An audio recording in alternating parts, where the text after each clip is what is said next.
Hello, everyone, and welcome to the main channel. Welcome back. We're back to another full edition of the Blue Box Stars, because last time it was an extract from an interview I'd done with the third channel with a lovely Frogstone.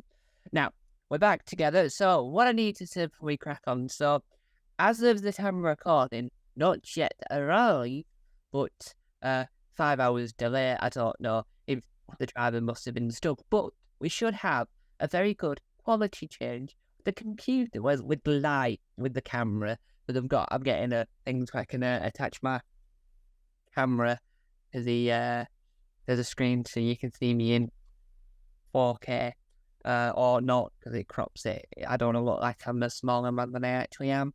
But that is it for admin. So we'll crack on. So today I'm joined by a very special guest. He's best known for writing the first installment of Once and Future, and we're going to find out what else he's done. It's the one and only Robert Valentine. Hello. We'll start at a good circle, a good 160 to the very beginning, so we know more information. But how did you get into this program I call Doctor Who? I would have caught it as a little kid on TV. I probably little bits of Peter Davison era and Colin Baker stuff eking out from between parents' knees. I think it was I recall little bits of the Five Doctors, maybe little really early bits of Black Orchid, are just really, really distant memories for me. But then it was Seventh Doctor, Sir Mr. McCoy, where I properly kind of thought, I love this. So, and then were you excited for it when it returned in 2005? Oh yeah, it was one of those things. I remember at the time, things around from 2002 onwards, there were rumblings that it might actually, really, honestly, truly be coming back.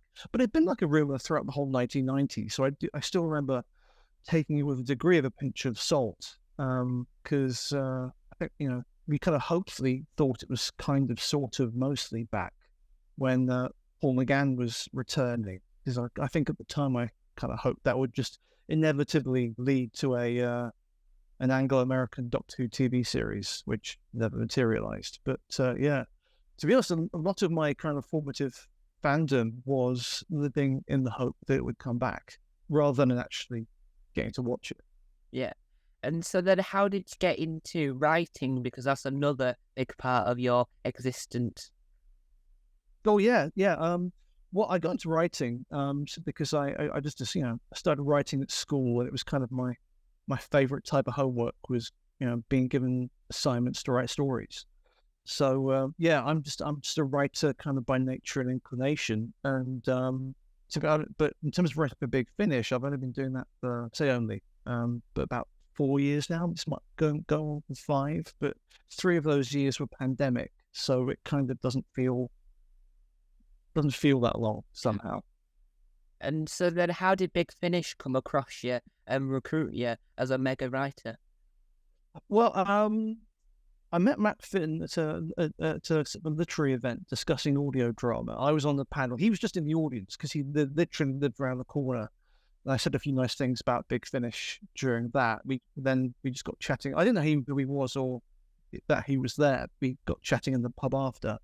Then a couple of years of knowing Matt, I won a BBC Audio Drama Award for a series I'd done called Red Moon, and Big Finish were one of the runners-up. And accepting the award, I said some more nice things about Big Finish because As a Girl was brilliant. And I found out a long time after that Luke Jameson reported that to David Richardson, and then he asked Matt to get in touch. And so I got offered a Paternoster Gang story the very next day. So it was 2 years of knowing Matt, and then one acceptance speech, and that was me getting into Big Finish. Yeah, I mean, were you a Big Finish fan already? So you heard all their stuff, so you knew what sort of style they did with all their audios? Oh no, I can't say I was. I could never really, I didn't keep up with it because it's a fairly pricey thing to keep up with. I could one thing I couldn't afford to, and it was just not really. I I'd heard a lot of early Big Finish. Probably the first thing I heard from Big Finish was actually the Sirens of Time on CD the year it came out, and I definitely heard Spare Parts on its early release. But mainly, I listened to Big Finish when I caught it for free on Radio 4 Extra, to be honest. So, yeah, I am a fan, but I'm a cheap fan, I think. It's the best way to put it. Yeah. And so one of the things you've written recently, which is incredible, is how did the idea for One's Future come about? Well, thanks very much. Like with there are certain types of Big Finish story where you're given a shopping list of characters, and that's literally it. And that was one of the shopping list stories. It was Rob. Could you write the first episode of this anniversary series? It's the Fourth Doctor, Kate Stewart, Osgood, Sarah Jane Smith, the Monk, and go. So and you can either set it, in the kind of the Kate Stewart unit era, or you can take them back to the 70s. Up to you. Just do what you like with it. So that was one of those things, really. They're not the shopping list stories aren't, which is just my name for them. They're not always the easiest thing to do because the challenge is to try to not make it feel like you were handed a shopping list of characters. Attempt to make it feel like it began with an actual good idea for a story. So yeah. And so was the idea of the degeneration based off what was happening on screen, or was that what Big Finish had already planned they wanted to do? Oh yeah, the idea of having the Doctor jumping around his lives after being hit with a generation weapon was an idea that had been come up with 2 or 3 years earlier than David Tennant suddenly being back as the 14th. We think maybe we'll find out for sure in a few months. Doctor. So yeah, it was. To be honest, I think it was it's a brilliant idea, but it's also a brilliant idea, which is one of the last.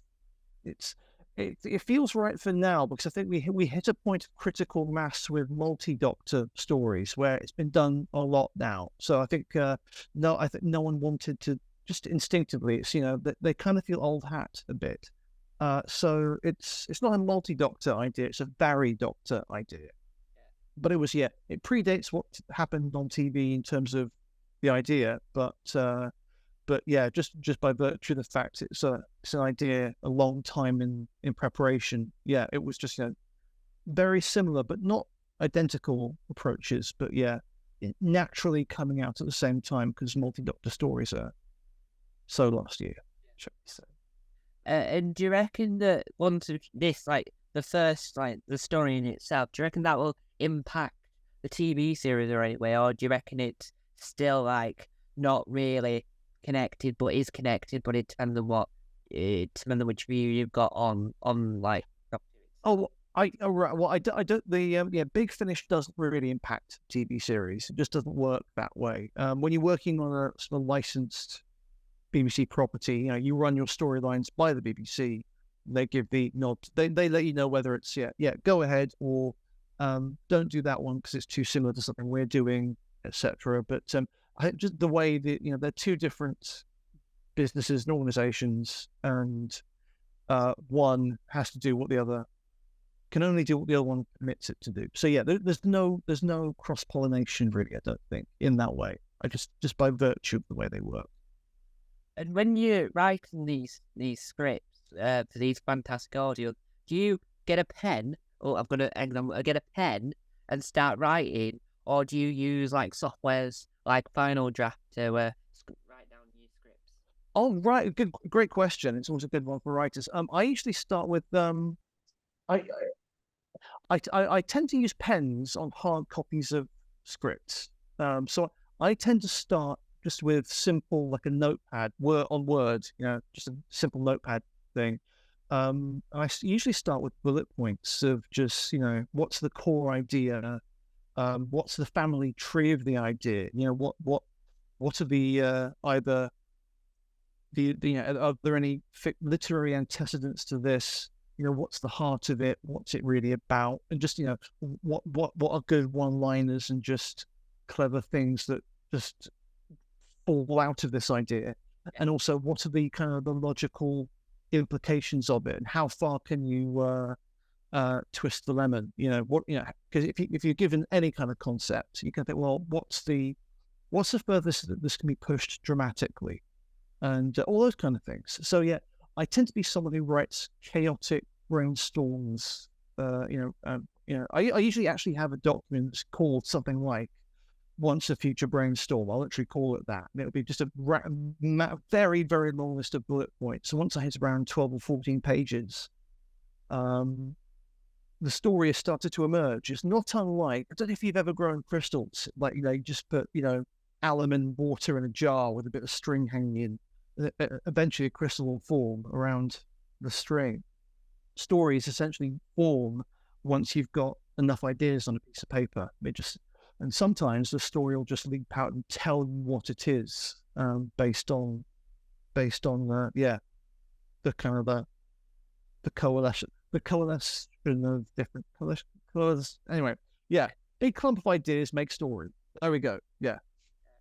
And so when you come up with these ideas, do you list, because some people, name and no names because it's a wide range of people, what type of like music or soundtracks do you listen to get you in the correct headspace to be writing these? All right. Yes. Well, I tend not to listen to music while I'm writing, but I listen to music coming up with ideas for writing or thinking about it. There's one I've written recently. Actually, I can say this because it has been announced. I've written an episode of Doomsday, the new multimedia Doctor Who thing. And without giving any spoilers, I listened to a lot of Shakespeare's Sister while listening to that, specifically their second album, Hormonally Yours. And yeah, so that was a very specific occasion where, yeah, it's a certain band, certain feeling was just really important to get that idea out. Yeah. And before we go any further, just because I just want to clarify, so is Shakespeare's Sister actually Shakespeare's sister back from the dead and now she's a rock star? Or is it a completely separate thing from the actual Shakespeare?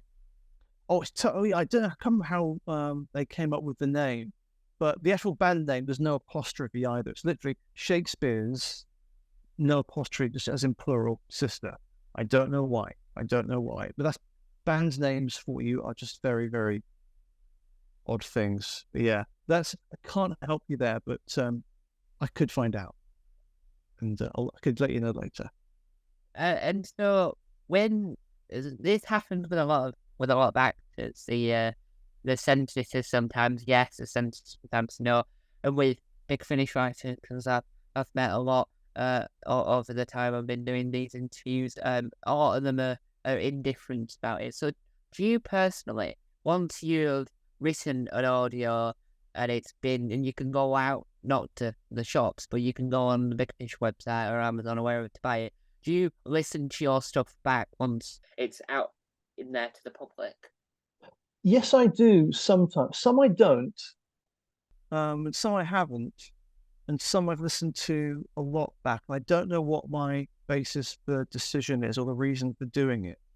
Probably the ones I enjoyed writing the most of the, or some of them I write. I'm curious to see how they work on me as an audience member, and some I just haven't got the interest to listen back again to. And again, I don't know why. It's possibly something to do with, on certain projects, if you really enjoy the atmosphere of being in the creation of it, you kind of, I can kind of chase the dragon and kind of getting back into the atmosphere of being in that headspace again. Maybe something like that. Also, I think it's because I'm curious to see how they work on me because I've designed them to. Because when you write, it's like you're designing a ride for someone, basically. So it's a kind of, if you build a roller coaster or or a waltzer or a tunnel of love or whatever it is, it doesn't hurt to actually, if you can divorce yourself from the fact you wrote it, it's good to see how it works on you, to see if the devices you used in its creation work from the other side. Yeah. And when they're being recorded, do you toddle up or drive up or skip up to the BBC housing unit, and do you go and listen? Do you go and watch the recordings to just make sure that they're doing it right, or if they say, or if you come up with a new idea, just change the line because you don't agree with the way it's being said, or other the mispronunciation in the words? Oh, well, I haven't actually been, for a lot of them, I have been lucky enough to listen in on Clean Feed. It's like which is an audio platform they record these on. So I can listen in, and if they want my two penneth, I can chime in occasionally. And sometimes it's very useful to have the actor there as a resource. Sorry, the writer there you need the actors there to have the writer there as a resource, just in case there's a pronunciation thing, or if there's a certain bit of motivation that's kind of important in a line. So they don't always ask you. Interestingly, actually, on Once in the Future in Past Lives, by the opening of that, the aliens, they call the aliens in that the Hirath, and it should be the Hirath, because it's a story all about nostalgia and looking and yearning for a past that either doesn't exist or never existed. And Hiraeth is the Cornish version of the Welsh term Hiraeth, which means yearning for a home you can no longer go back to. So obviously, what I reckon happened, Tom mispronounced it, and so then everyone else had to. That's my guess. But I don't mind, because that's what 70s fourth Doctor Who was like. So mispronouncing, or not pronouncing the aliens the way the writer hoped he would, is a Doctor Who tradition of long standing that I now feel a part of. So yes. And you also don't want to upset Tom Baker because No, it's not. Yeah, exactly. Yeah. It's from now on. It's Hiraeth. It's Hiraeth from now on. Yeah. So I'm just the writer. He's Tom Baker. It's no comp. if you upset him, then you've ruined a friendship that could have made. You could have been friends with Sherlock Holmes. They also play Sherlock Holmes. Exactly. He's a man of talent. It's that young chap, that new one, Tom Baker. Yeah. Oh, I did get to meet him once, and he liked my shoes. I was wearing 3-tone brogues, and he complimented me on them. So yeah, whatever happens, I'm keeping those shoes forever. Yeah, and one of the things you have done that no one expected. Originally, no one thought they needed it, but then they heard it and thought, I can't live without it. And it's got I say the world's longest title. What was it like making the first, because you wrote the first story in Unit, Brave New World? Brave New World. Oh, it was great. I first encountered, there we go. There's the lovely chewy product right there. Wonderful. Yes. Ka-ching. Yeah, that was wonderful, because I was 9 years old when Battlefield aired, so I was there for Bambera the first time around, and we were robbed of 1990s Doctor Who, and we were robbed, I think, of a 1990s Unit era. So it was wonderful to get asked to help out on that one, and script edit, and essentially come up with that whole. So I was there in the 90s, soaking in all the pop culture.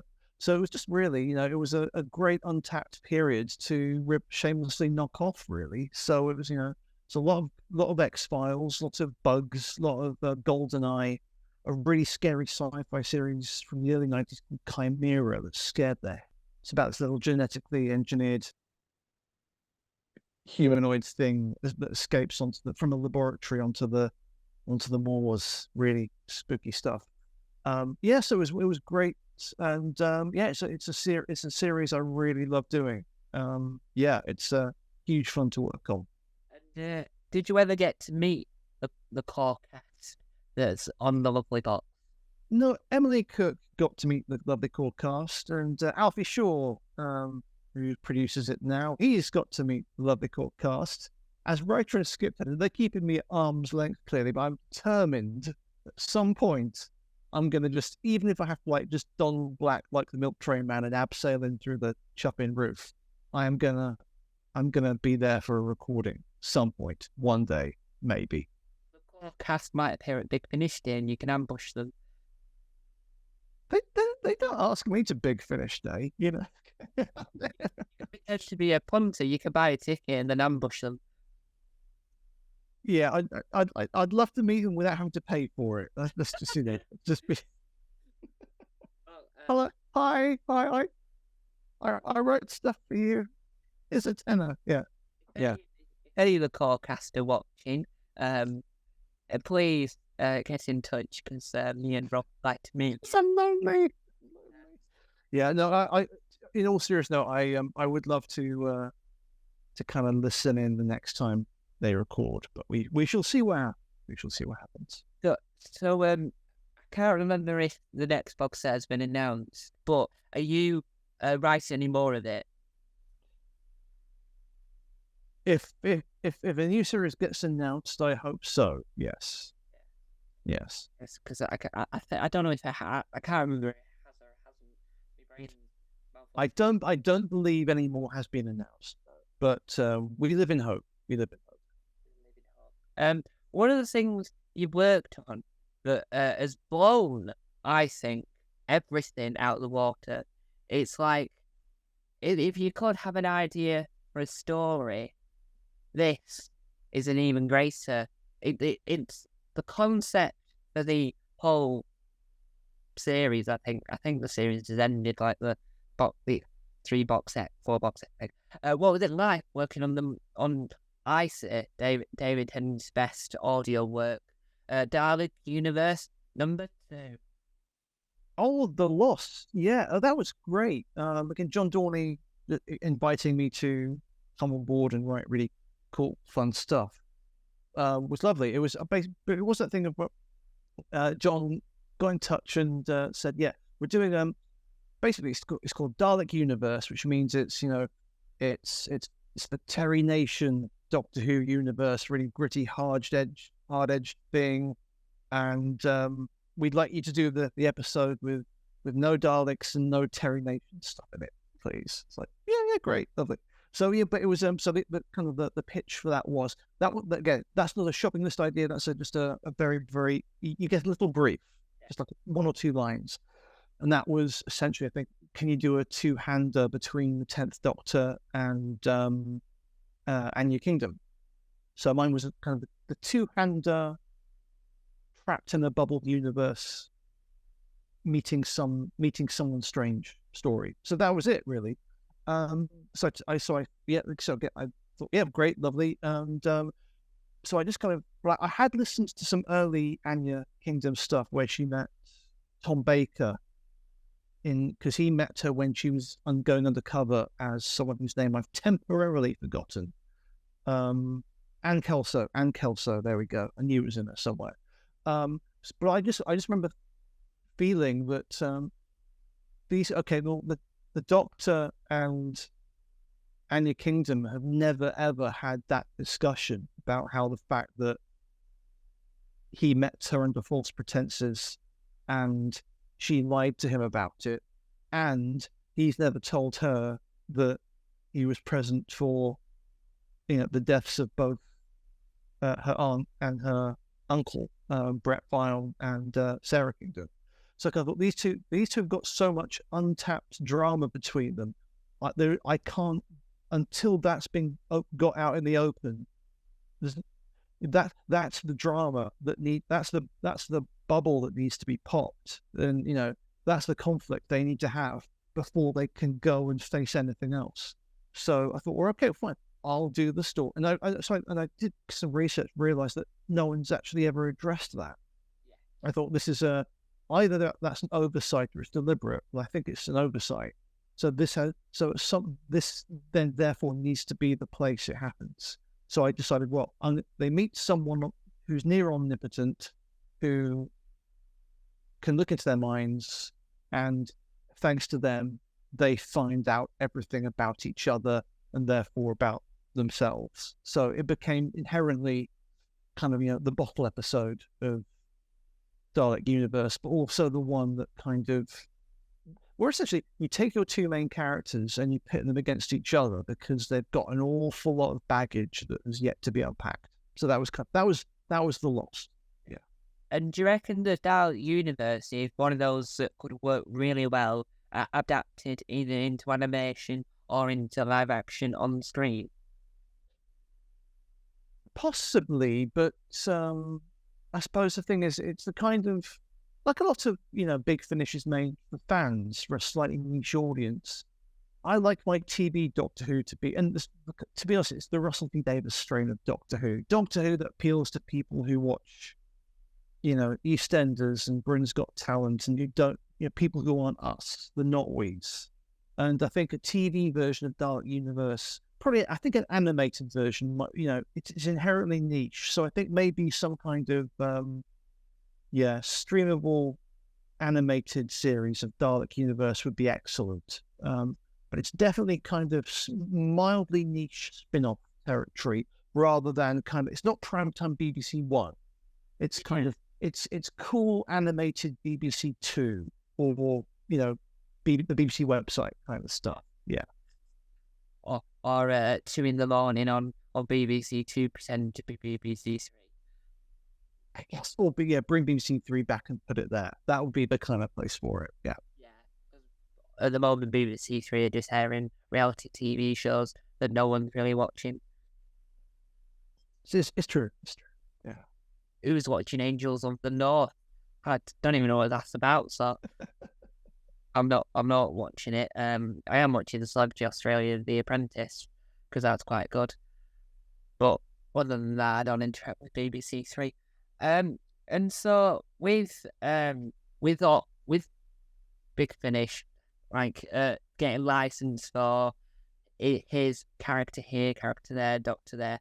What was it like when you got to write on the one that most people that might have never heard Big Finish before jumped onto? Was the night? What was it like writing for the man that saved Doctor Who, the Ninth Doctor, Christopher Eccleston?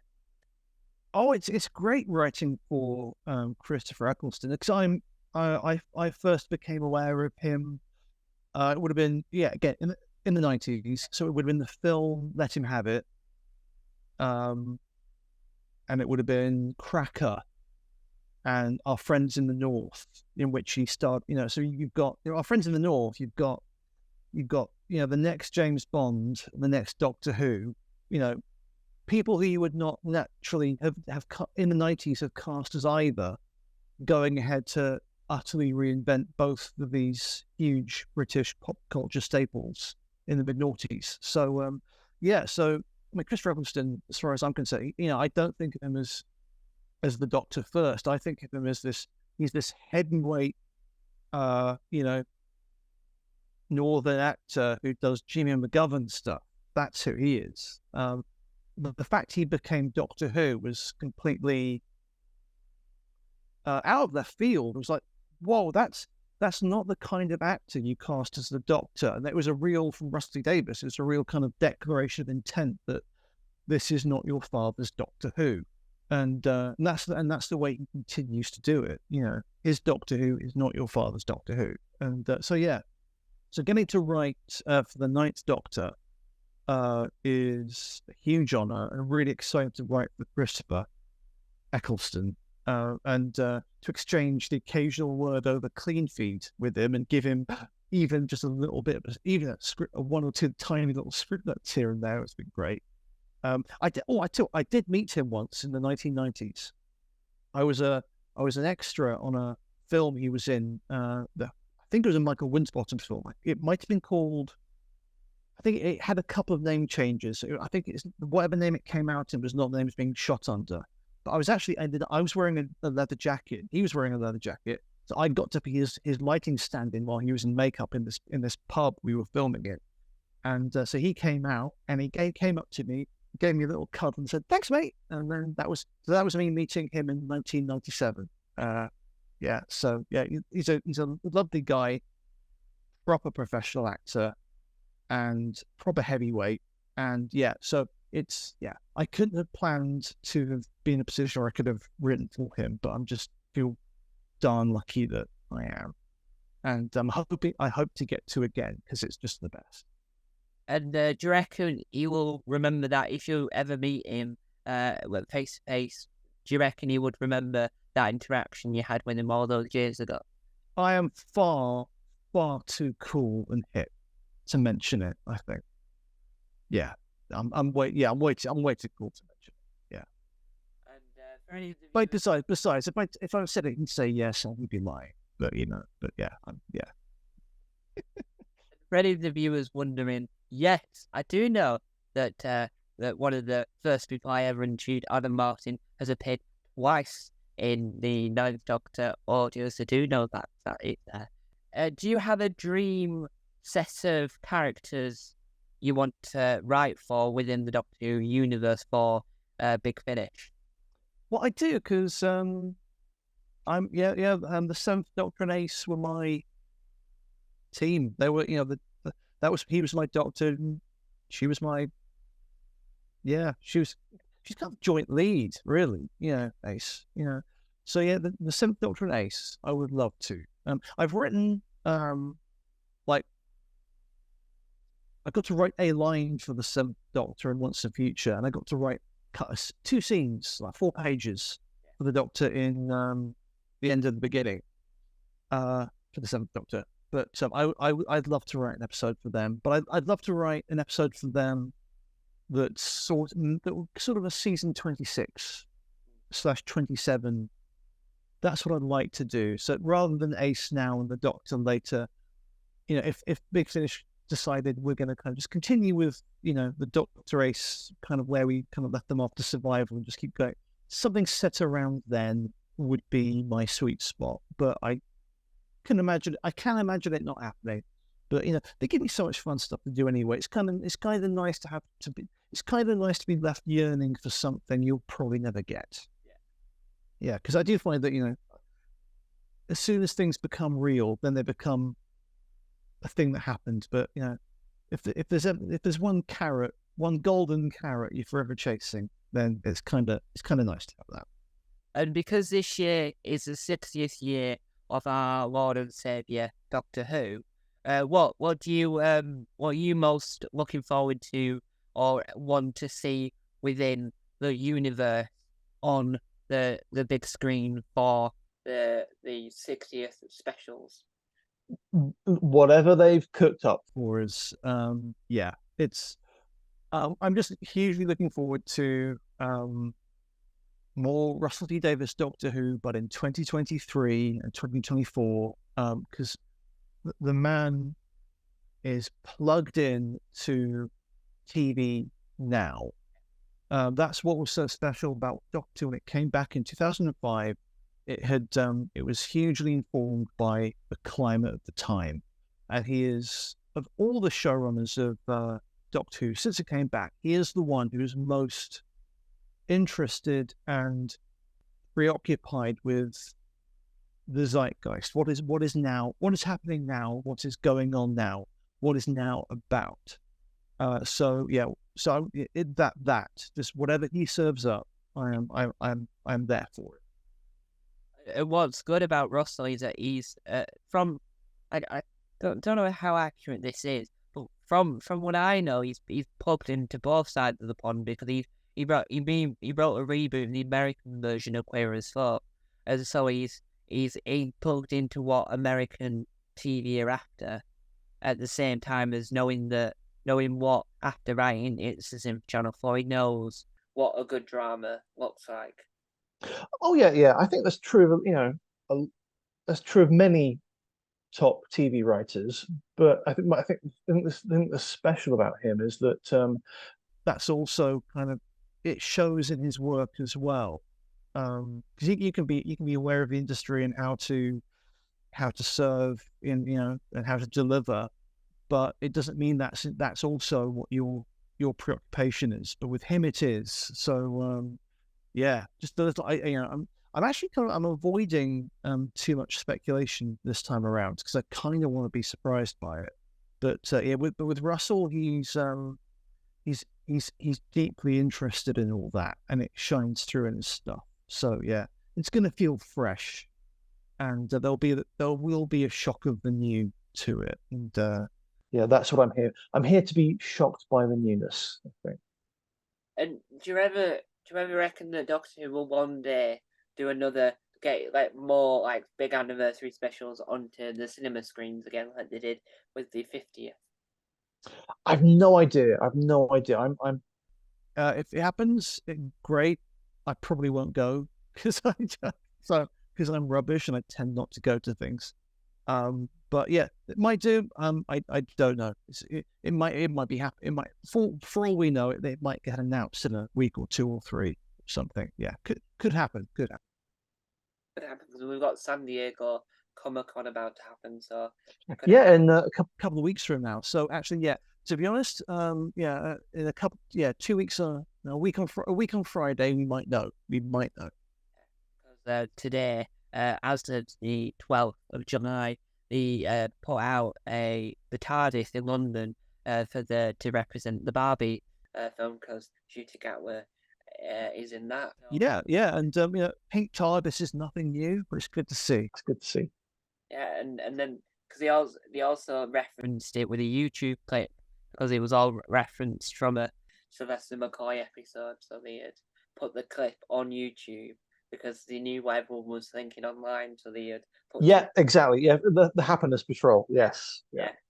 Yeah. And so when you're about to start a new project with Big Finish, how much information do they give you about backstories of certain characters? Say, for instance, you write for a character that's been in Big Finish for like 15 years and it's got like 300 audio. Do they give you a brief history of the character, or do they make you go and listen to every audio so that you're up to date with how you're supposed to write the character? They don't make you, but they let you. You can, yeah, you can say, okay, well, okay, I need to know what happened. So can you put these sets in my count? So, because I need to catch up, and it becomes your kind of duty of care to find out. Uh, but for everything else, there's there's all the reference books on Doctor Who. There's the TARDIS fandom wiki, the stuff like I've come up with a really cool name for something. Oh, bum! It's been done 4 times since 1992, and all that kind of thing. So yeah, you have just in terms of internal continuity, you've got part of the job is to make sure you're kind of not stepping on anyone's feet. Um, but it's kind of more interesting when kind of the research is outside of Doctor Who.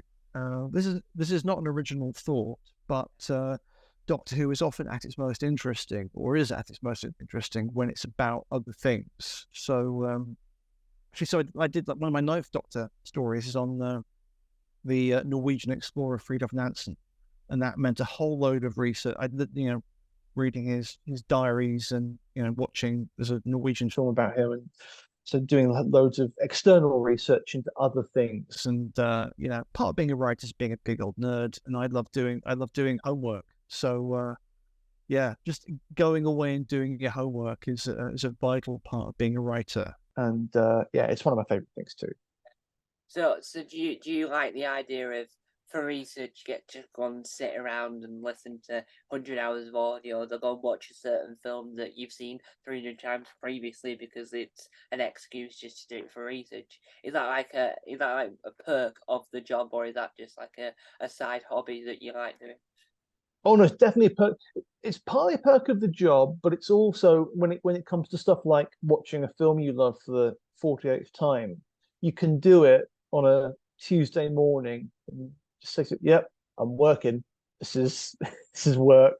So it's also good for just quelling that little voice inside your head saying you should be doing something constructive. It's like actually voice in my head, I am. So yeah, So if you can bunk off and call it work to yourself, if you lie convincingly enough, you believe you. That's my experience anyway. Yeah. And is there a certain other franchise that you want to write a crossover with Doctor Who for? Crossover between franchises, Doctor Who. Actually, yeah, it's something I do a little bit anyway. But yeah, Hitchhikers, because I'm convinced they do it. They do overlap. So even like in Once and Future, when they're in the Black Archive and the Doctor's going through all the different Doctor Who alien weaponry, one of the things he picks up is a killer zap gun, and those are from Hitchhikers, not from Doctor Who. So it's just and also Oolong Kalufid, wrote books in the Doctor Who universe. So I would just love to, if I ever got to write for Tom Baker again, have him on the phone to have just, and I need some vital information from a contact. So he's on the phone to someone, the sub Ethernet, chatting to someone he knows for something, and just in the conversation, just thanks forward and hangs up. That'd probably be enough for me. But yeah, it's the kind of thing that a good script editor will and producer will rugby tackle you and prevent from getting past. But we try to smuggle these things in where we can. But yeah. And do you ever reckon that Big Finish will acquire because recently they announced that the new Life on Mars spin-off Lazarus wasn't happening, and then you read all the comments going, "Hello, Big Finish, hello." Do you reckon Big Finish will ever bring out something like that? They'll find a cancelled project that the fans are dying for, and then bring it back to life. Well, that's what it's largely. It's kind of what Big Finish do. I mean, with I'm a big Avengers fan, and the fact that Big Finish do the Avengers is wonderful. And also, I'd never. Callan had been something, a TV show that just had passed me by. I didn't grow up with repeats or anything like that, but I started listening to the Big Finish Callan series, loved it, and went and hunted down the Edward Wood TV series. So Big Finish in that way also kind of became my way into kind of other bits of cult TV I'd otherwise missed. But yeah, to be honest, I think if Big Finish can, if a property comes along that they want to do and the people who own the property are happy for them to do it, then hallelujah. I think that would be great. I think that would be great. And on the same line of that, do you have a dream program that used to be on, or is sort of not, or is so cult that only 50 people have heard of, that you want to do, that if Big Finish got the right to do it, you could do it? Oh, something really niche. I mean, I don't really know. It's something really kind of niche and a really niche IP that'd be cool. Um, can't think of one right now. It'll probably occur to me about 2 o'clock this in the morning, and I'll go, should have told Tom that. Not really. I mean, there's a massive. If there was ever an Indiana Jones animated series, I'd love to write for that. But yeah, it would probably have to be some kind of TV show that's just really not around anymore. That's from that I vaguely remember and you can't even find online. Something like actually, there was a TV series from around 1988 called Erasmus Microman, starring Ken Campbell, that I would love to track down because he never auditioned. They never filmed an audition for Ken Campbell to play the Seventh Doctor. But I kind of think that Erasmus Microman would have been what we got. So maybe something like that. But that'd be so niche and so weird. I don't know if it would make good listening. But I think, point out that I think they should do. I don't know how you would do it because there's no speaking in it at all, but a Mr. Ben audio drama series. there's always a way. Life finds a way. And in audio drama, yeah. Mr. Ben, that'd be good. Yeah, yeah. That would work. That could work. That could work. I mean, they've done Adam Adamant Lives, haven't they? And they've done A for Andromeda. They've done all the usual suspects, basically. But tripods. Have they done tripods? I don't think they have. They've done a lot of Jerry Anderson. They've done Sherlock, Star Trek. They've done that American Dark Shadows. They've done randomly done Dracula and then made Dracula into a sci-fi person and made him go to war.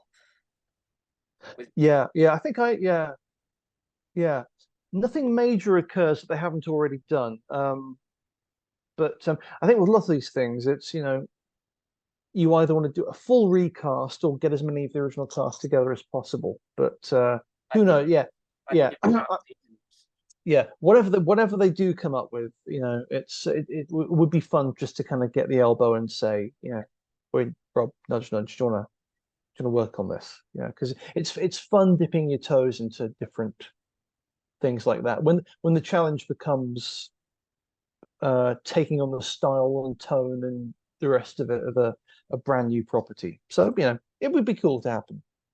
They brought back Dark Season and they brought back Kate. For some weird reason, she was knocking about an available Kate Winslet. They said, "All right, then I'll do it." Sure. Oh yeah. Right. She's got nothing else to do other than star and help make her daughter a successful BAFTA winning actress in their Channel 4 series, but she's had enough time to go back to her roots and record an audio drama that I don't think I because it won't win a BAFTA because it can't, but it'll win a AFTA, which is an audio version of a BAFTA. Well, it's the good thing about audio drama is that it's not a big draw on your time. You can be in and out in a day. So yeah, and there's no early mornings and no need for makeup. So it's quite attractive for actors in that regard, I think. And for anyone that's watching that are like budding writers want to pick up the pen or pick up the keyboard and want to start writing, what advice, as an expert, what advice would you give you people if you want to get into the world of writing? Oh, I'm always really leery of advice because they always say, if someone's giving you advice, what they're really doing is giving advice to their younger selves. And yeah, well, to be honest, just write, just do it. Uh, Getting to make a living doing it is really difficult, and it's not in a kind of I don't mean difficult in the sense that you've got to work really, really hard to get there kind of thing. It's honestly, it can be like throwing 1,000 soft-boiled eggs out of the back of an aeroplane, and then asking the one that happened to land on a haystack, "What's your secret?" It can be there is a degree of luck involved, but luck is largely keeping yourself present and available and making other people you exist and are available for work. So to be honest, these days, with stuff like audio drama, it's so the bar for production is so low. You can make your own stuff. Pick up a camera, make your own. If you can't get someone else to produce, you produce your own material. I mean, to be honest, Tom, that's exactly what you're doing. This is what this is. So these days, the only the challenge is not lack of production ability. It's the fact that so many people are doing it. But if I can bring in if I can bring Breaking Bad for a moment and use the analogy of being someone who cooks meth. It's a competitive field, but if you can cook really good meth, then you're more likely to do better than people who cook meth less well than you. So cook the best meth you possibly can, and then just make people know you cook good meth. That's probably the best, not suitable for work advice I can probably give you. Just yeah, do your best and find a way to get produced, and don't ask other people. Don't wait for permission because yeah, but yeah, and also people don't like reading. So if you are a writer, honestly, no one is interested in reading your stuff. No one wants to waste their valuable time reading what they could very well be, from as far as they're concerned, something dreadful. So that's another reason to get yourself produced, because watching or listening to something you wrote is far less of an ask on them than reading something you've written. Um, that's not good advice for people who want to write prose fiction, but for people who want to write in a field of recorded media, then yeah, get if you can produce something, it's much more people are more willing to invest their time in that than reading, because that's the horrible truth. People don't want to. Oh, another great piece of advice. Sorry, is I got given this only a few years back, but it changed my life. Don't if you're gonna email somebody, don't write long emails. Write write short emails. That's it. That's it. Yeah. Yeah, and from your career, and this, and I always have to preference this because I don't want to upset anyone, but not saying your career's over, your career is blossoming, but from the stuff you've done throughout your career, what is your like piece of work that you're most passionate about, the one you're like most proud of, and you're holding it up like a golden shrine? Oh, it's funny. It's usually the thing you're working on at the time. It's funny once you've finished something. It might just be me, but it kind of turns to ashes in your mouth a bit at that point. A lot of the time, yeah. Once something's finished and done, it can be dead. It can be dead to you. There are things I listen to that I think, oh no, I experienced delight from that, but really it's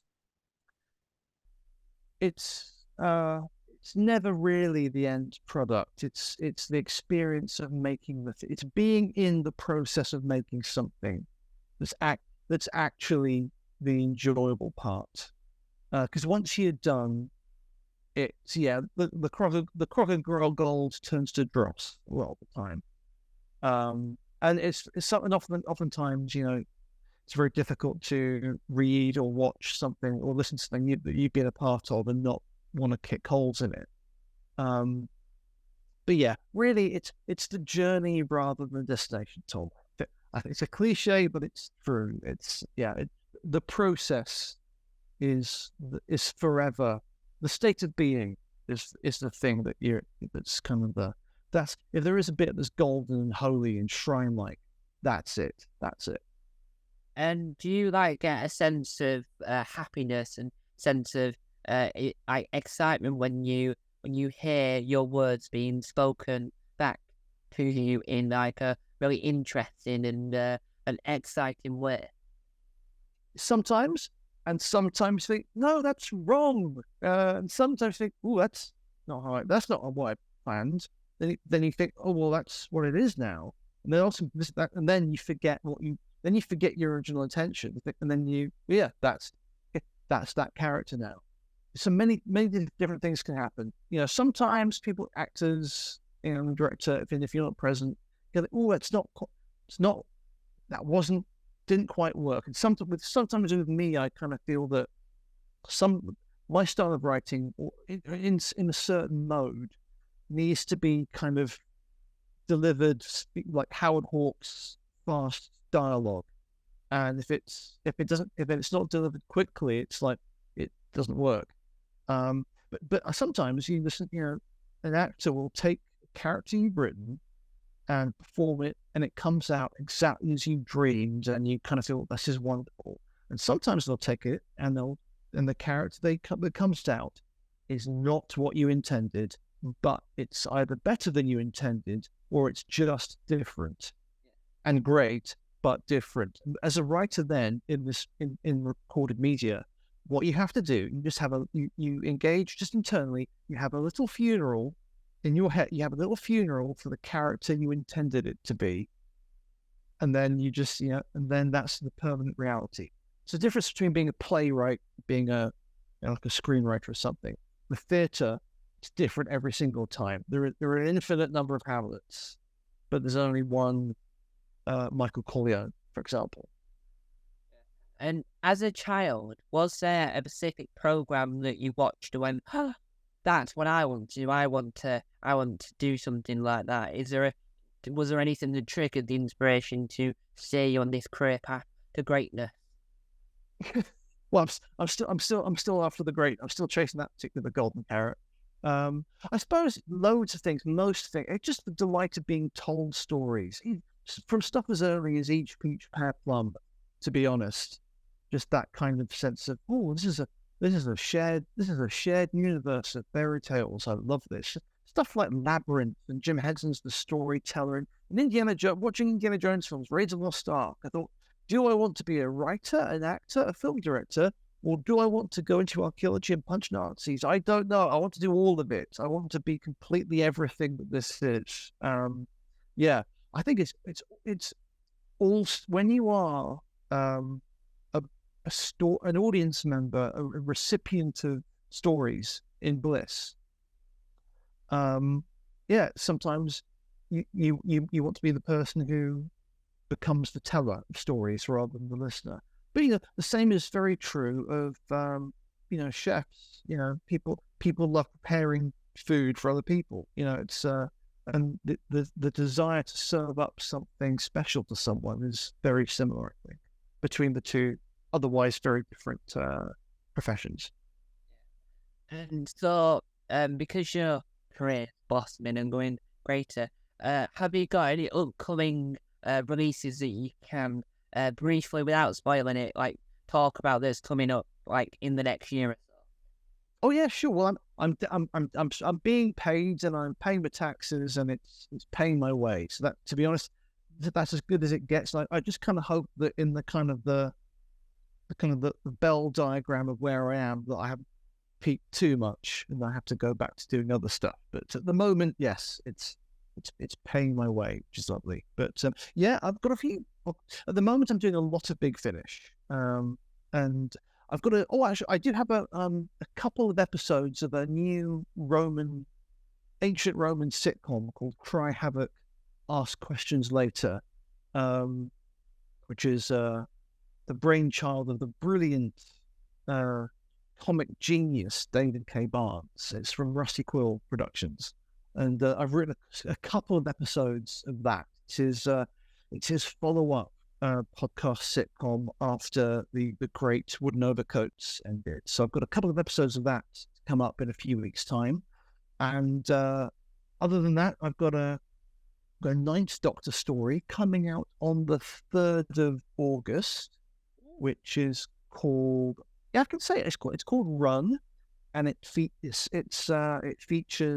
Alpha Centauri, Ice Warriors, the Galactic Federation, and it guest stars Jane Asher, of all people, as a very, very deplorable villain. And I think and other than that, I have an episode of Doomsday coming out in September. And the other thing, I've also got a Sixth Doctor story coming out, which is the final series in the Sixth Doctor Adventures Purity saga, and that's called The Wrong Side of History. So those are my 3 Big Finish things coming up later this year. And you'll be able to buy them on the Big Finish website. And after they've been on the Big Finish website for so long, then they go to general sale on Amazon and any other retailer that sells Big Finish. I think Forbidden Planet, I think they sell. Oh yeah, Forbidden Planet. If you want to, you have a lovely afternoon out at the British Museum. On the way back, stop by Forbidden Planet and pick up some Doctor Who. Why don't you? Yeah. And if you want to, so when you buy it from the Big Finish website, for anyone that doesn't know, you get the audio, not for free, you get it within the price, but it's technically, because you're buying the CD, which is the bulk of the cost, but then you get in it digitally so that you can start listening to it whilst you wait for your package to arrive. Yeah, absolutely. Yeah, the Big Finish app, you can just pop that on your iPhone or other smartphone of choice, and go from there. Hopefully the app will come to desktops soon. I have made that suggestion because I think that would be nice. Because you have to download it as a file, and that might clog up your computer if you want to listen to it on your computer. So the app would just be handy. This is true. This is true. Yeah. So yeah, see what happens there. Yeah. And if you buy it from Amazon, especially with the box of delights, you can get the audio, like downloadable version as well on Amazon. It turns out. Excellent stuff. That was really good. Again, the box of delights was another. That was yeah. As an '80s kid, I caught all that the first time round. But yeah, that's a good production. That one. And Big Derek Finish. Jacobi's amazing as always. Yeah, oh yes, yeah. Well, he's one of the best we've ever had, isn't he? Really. And so we come to the end of this lovely, glorious interview with the wonderful Robert Valentine. Now, this is your opportunity. Apart from giving you a home location, because we don't want fans to knock on your door and rob all your Big Finish that you've been given by Big Finish for free. Whether or not that's CD or they'll just steal your phone and harvest your Big Finish data. But where can people track you down? All right. Well, you can frequently find me on Twitter at Mr. Rob Valentine and on Instagram also at Mr. Rob Valentine. And if you want to contact me and hire me to do almost anything, actually, yeah, you can find me on my website is robertvalentine.net. Yeah, if you do find me on Twitter, probably should be writing. So yeah, if you have my permission to tell me that, and I might just go and do just that, basically. And there you have it, another glorious interview. And don't forget, I highly recommend the unit Brave New World. I highly recommend it because it is amazing. I never thought I would need it, but now I can't live without it. Yeah, I'm almost addicted to it. But it is incredible. So you should be very much proud of yourself. Oh, well, thank you very much, Tom. I'm glad you're liking it. And so, more interviews from me. Well, if you pay any attention to my other 16 YouTube channels, because this would be channel number 17 if you do the maths correctly. Yes, I am talking to you, Tom, from the future, who might not be doing his maths correctly whilst watching this back. I know I'm not very great at maths. So, if you check out Tom's Comedy Club, there'll be more interviews there, because that's where the next couple of interviews will be, and hopefully by the time it's uploaded, I should have my brand new camera setup, rig setup thing, so that the good quality from this rather than that, so that you can see me better and the AI can fix the audio, but not always great because it clocks out your laughter. So, thank you to Robert Valentine for letting me interview him, and thank you for Big Finish for existing to employ all these incredible writers. Because without Big Finish, we wouldn't have. Well, without Big Finish, I don't think we would have Doctor on YouTube, because it probably wouldn't have. Fans would have forgotten what it was, and it wouldn't have come back to TV because no one would be working on it. So thank you, Big Finish. You are my overlords, because I have spent a lot. As probably killed my. Well, you can probably see there's more of it, but I've spent. And then there's some non-Doctor Who on a shelf down there as well. So I have I'm like spent half my livelihood investing in Big Finish. And so thank you guys for watching, and I'll see you all next time. Time on about. Bye. Hopefully you enjoy the outro, because I have remembered to shove the outro, because it's me walking into a TARDIS. Yay!